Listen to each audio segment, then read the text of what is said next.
Taarifa kwa vyombo vya habari. Kamati ya uendeshaji na usimamizi wa ligi ya bodi ya ligi kuu Tanzania TPLB katika kikao chake cha Juni 26, 2026 ilipitia mwenendo na matukio mbalimbali ya ligi na kufanya maamuzi yafuatayo. Ligi kuu ya NBC, JKT Tanzania FC 0, Tanzania Prisons FC 1. Klabu ya Tanzania Prisons imepewa onyo kali kwa kosa la kuchelewa kuwasili kwenye uwanja wa Meja Jenerali Isamuhyo, Dar es Salaam kuelekea mchezo tajwa hapo juu. Prisons iliwasili uwanjani saa 8:40 mchana badala ya saa 8:30 mchana, jambo ambalo ni kinyume na matakwa ya kanuni ya 17 ibara ya 15 ya ligi kuu kuhusu taratibu za mchezo.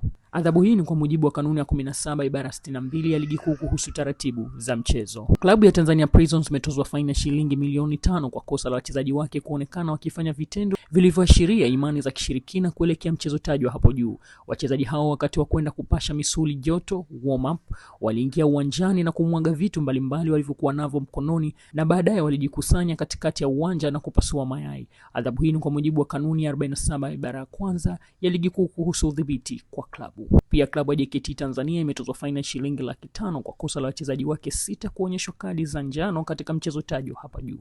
Adhabu hii ni kwa mujibu wa kanuni ya 47 ibara ya 10 kuhusu udhibiti kwa klabu. Mechi namba 217, Dodoma Jiji FC 0, JKT Tanzania FC 0.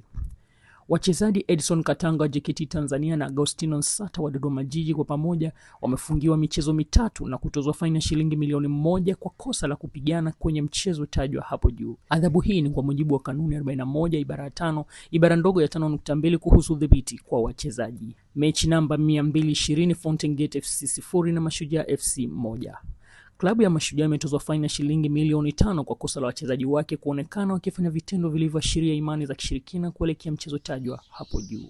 Wachezaji hao walionekana wakimwaga vitu vyenye asili ya kumiminika muda mchache baada ya kuingia uwanjani kwenda kupasha misuli joto warm up. Ligi ya Championship ya NBC, mechi namba 236, Gunners FC 1, Police Tanzania FC 2. Meneja wa klabu ya Gunners Karim Rashid Tindwa ametozwa faini ya shilingi milioni 1 kwa kosa la kutukana na kutoa lugha chafu kwa waamuzi wa kamisa wa mchezo match commissioner. Meneja huyo aliingia kiwanjani mara baada ya dakika 90 kumalizika na kumtukana mwamuzi kisha kamisa wa mchezo match commissioner, kitendo ambacho ni kinyume na maadili ya mchezo wa mpira wa miguu. Adhabu hii ni kwa mujibu wa kanuni 45 ibara ya 2 ibara ndogo ya 2.1 kuhusu udhibiti kwa makocha na maafisa wengine kwa ufundi. First League, mchezo wa mtoano hadhi ya First League, mzunguko wa pili, Magnet FC versus Mapinduzi FC.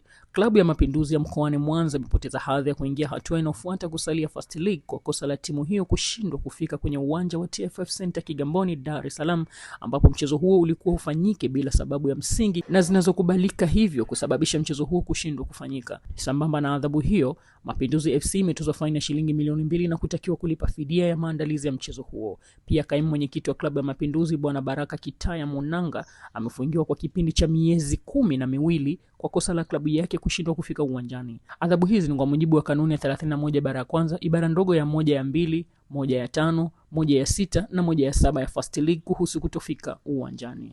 Taarifa hii imetolewa na idara ya habari na mawasiliano, bodi ya ligi kuu Tanzania TPLB leo Juni 27, 2026.